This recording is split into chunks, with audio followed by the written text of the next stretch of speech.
التاريخ عدنا قد رجعنا من جديد بالدماء قد كتبنا صفحة المجد التالي.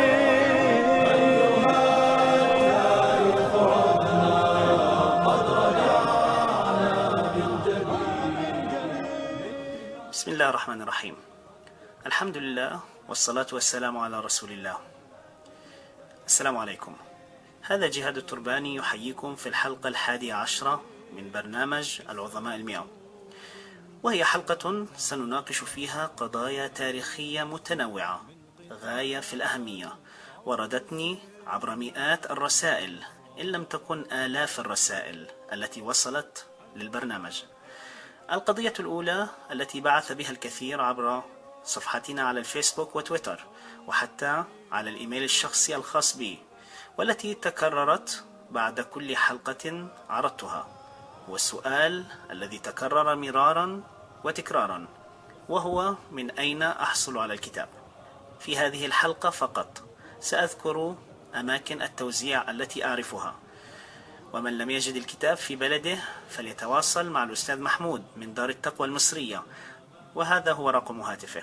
كل من أراد الحصول على الكتاب يمكنه التواصل مع الأستاذ محمود، والأستاذ محمود أخبرني أنه يوصل الكتاب عبر البريد.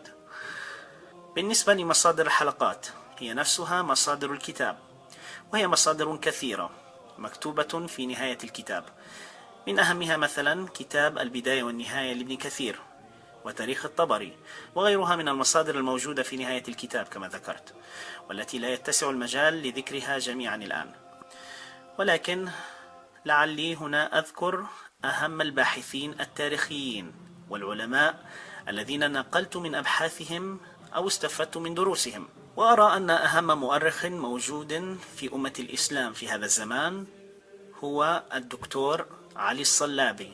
هو أستاذ ليبي متخصص في التاريخ، وله كتب رائعة، منها على سبيل المثال كتاب عن الدولة العثمانية، ورد فيه كثير مما نقل لحضراتكم في هذا البرنامج.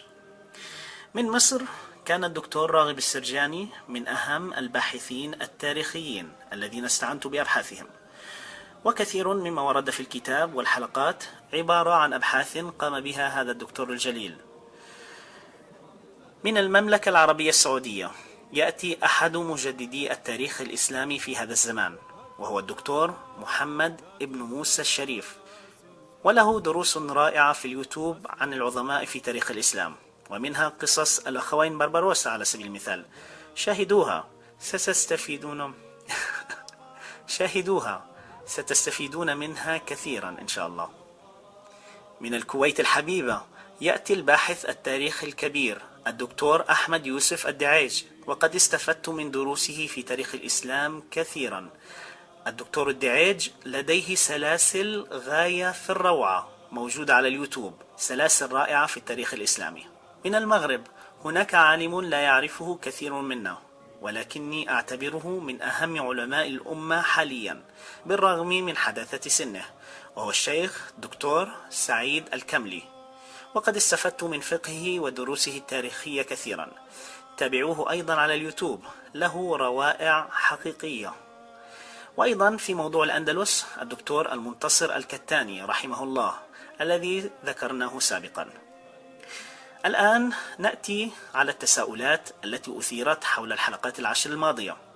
بداية أريد أن أعتذر عن خطأ كبير في الحلقة 5 التي ذكرت فيها المجاهد عبد القادر الجزائري، وقد ظهرت فيها خريطة مبتورة للمملكة المغربية، والحقيقة أنني لم أنتبه لتلك الخريطة عند وضعي لها، ولكن سبحان الله، لعل الله أراد أن يكون ذلك الخطأ لكي ننبه جميع الإخوة بأهمية المغرب ووحدته التي تريد إسبانيا تفكيكها عبر التاريخ من خلال نزع الصحراء المغربية منها. اعتذار لكم إخوة المغاربة. أما العلم الذي ورد في حلقة الأخوين بربروسا وبه النجمة السداسية، وردتني عليه كثير من التساؤلات. هذه الصورة كانت صورة للعلم الذي يستخدمه القائد المجاهد خير الدين بربروسا، والنجمة السداسية يا إخوان ليس لها أي تعبير ديني كما يعتقد البعض، ولا علاقة لها بالتخيلات التي ذهب إليها البعض، وإنما هي رسم زخرفي إسلامي في الأصل، ورد في كثير من الأعلام والنقوش الإسلامية قبل نشوء دولة إسرائيل بمئات السنين. ونصيحة لكثير من المتابعين: دعكم من قصص الماسونية والمؤامرات واتهام أبطال المسلمين الموحدين بالماسونية، فأحد بنود نظرية الغزو التاريخي التي ذكرناها هو قتل سيرة القدوة وتشويه أبطال المسلمين بعد موتهم. دعكم من هذه التخيلات والافتراءات على رجال أبطال، وإن كانوا غير ذلك فحسابهم على الله، أما أنتم فحاكموا الناس على ظواهرهم. سؤال آخر عن صور الأخوين بربروسا: هل هي صورهم الحقيقية؟ يعني أنا اجتهدت باختيار الصور وأعتقد أن أغلبها حقيقية، ولكن هذه الأمور ليست مهمة كثيرا يا إخوة. ركزوا على الجوهر ودعكم من القشور. المغزى من ذكرنا لهذه القصص هو التعلم من هؤلاء الأبطال. بالنسبة للخليفة المجاهد سليمان القانوني، وردت أسئلة عن حياته الشخصية. الجواب عرضته في بداية الحلقة 8. بإمكان من يريد أن يعرف الجواب أن يستمع للحلقة 8، ولكن بترو وتأمل. وردتني رسائل كثيرة من الإخوة اليمنيين، قالوا أن الشيخ اليمني الوارد اسمه الذي ذكر في هذه الحلقة هو الشيخ الأهدل وليس الأدهل كما ذكرنا. والحقيقة أنني من كثرة الرسائل اعتقدت أنني فعلا ارتكبت خطأ في ذكر هذا الاسم، على الرغم من أن هذا الاسم الذي ذكرته هو نفس الاسم الموجود على الوثيقة أو على البرقية التي ظهرت في الحلقة، إلا أن أخا عزيزا من اليمن هو حسين قيسان بعث لي بصورة لصحيفة بها قصة هذا البطل المغربي واسم الشيخ اليمني، وهو حسين الأدهل كما ورد في الحلقة. شكرا أخي حسين. سؤال طرح كثيرا: لماذا لم يستعد العثمانيون الأندلس على الرغم من قوتهم البحرية الكبيرة التي ذكرنا بعض مظاهرها في الحلقات الماضية؟ والحقيقة أن العثمانيين بالفعل حاولوا استعادة الأندلس، بل واحتلوا مدنا ساحلية بالأندلس، ولكن الأندلس في تلك الفترة يا إخوة كان وراءها قارة بأسرها، كان وراءها دول أوروبا الكاثوليكية بأجمعها، جيوش جرارة كانت في الأندلس. أضف إلى ذلك بعد الأندلس عن أرض الخلافة العثمانية، وللأسف فإن ملوك المغرب في تلك الفترة رفضوا دخول العثمانيين للعبور إلى الأندلس عبر المغرب كما عبرها الفاتحون الأوائل مثل طارق بن زياد والمرابطين وغيرهم. ولم يكن في نية العثمانيين محاربة المسلمين في المغرب وإراقة الدماء من أجل فتح الأندلس، خاصة أن المغرب كانت مستهدفة أيضا من الصليبيين الإسبان والبرتغاليين. ولكن الجميل أن العثمانيين بالرغم من كل هذا تحالفوا مع مجاهدي المغرب في معركة وادي المخازن الشهيرة، وسنذكر هذه المعركة، معركة وادي المخازن، إن شاء الله في حلقة من الحلقات القادمة. أما بالنسبة للترجمة فقد تطوع كثير من الإخوة والأخوات جزاهم الله كل خير بترجمة بعض حلقات البرنامج إلى لغات مختلفة. ترجم البرنامج حتى الآن إلى عدة لغات: الإنجليزية، الفرنسية، التركية والإندونيسية، وجاري العمل على ترجمة الحلقات إلى الألمانية والإيطالية والفارسية. ومن أراد أن يتطوع فإننا في صدد إنشاء فريق متكامل من المترجمين. تواصلوا معنا عبر صفحتنا على الفيسبوك وتويتر. ولكل من ساهم في الترجمة شكرا لكم وجزاكم الله خيرا. وقبل نهاية الحلقة أحب أن أشكر كل من ساهم في هذا البرنامج ونشره، صغيرا كان أم كبيرا. هناك الكثير من المعلمين والمعلمات الذين بدأوا بنشر هذه الحلقات على تلاميذهم، وهناك أيضا أساتذة جامعات. تصلني رسائلكم وأقرأها جميعا. شكرا جزيلا لكم. إلى الآباء، إلى الأمهات، إلى الأبناء والبنات، إلى أئمة المساجد، إلى الإخوة والأخوات الذين ساهموا بالترجمة، إلى الإخوة والأخوات الذين نشروا البرنامج، إلى أشخاص نشروا هذا البرنامج بشكل كبير لا أعلمهم ولكن الله يعلمهم. شكرا جزيلا لكم. إلى هؤلاء جميعا تقبلوا من أخيكم جهاد الترباني هذا الشكر.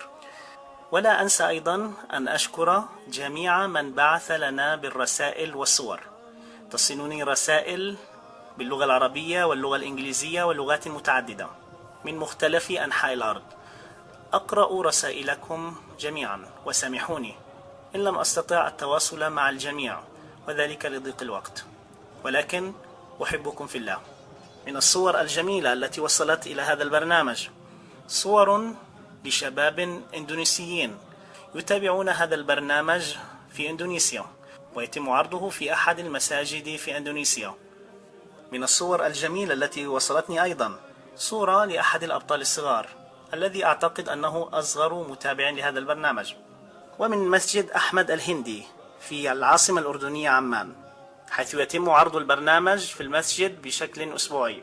من الولايات المتحدة الأمريكية هناك أبطال يتابعون هذا البرنامج أيضا، منهم على سبيل المثال عائلة الأستاذ رمضان، وهم عبيدة ويوسف وسجا وأمل وآية.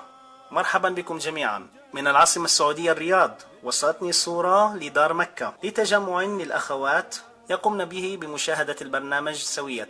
وشكرا لجميع الإخوة الذين يقومون بعرض البرنامج وفي بعض الأحيان عمل مسابقات حول الأبطال الذين ورد اسمهم في البرنامج. شكرا لكم، شكرا لكم على حرصكم على الكتاب والبرنامج.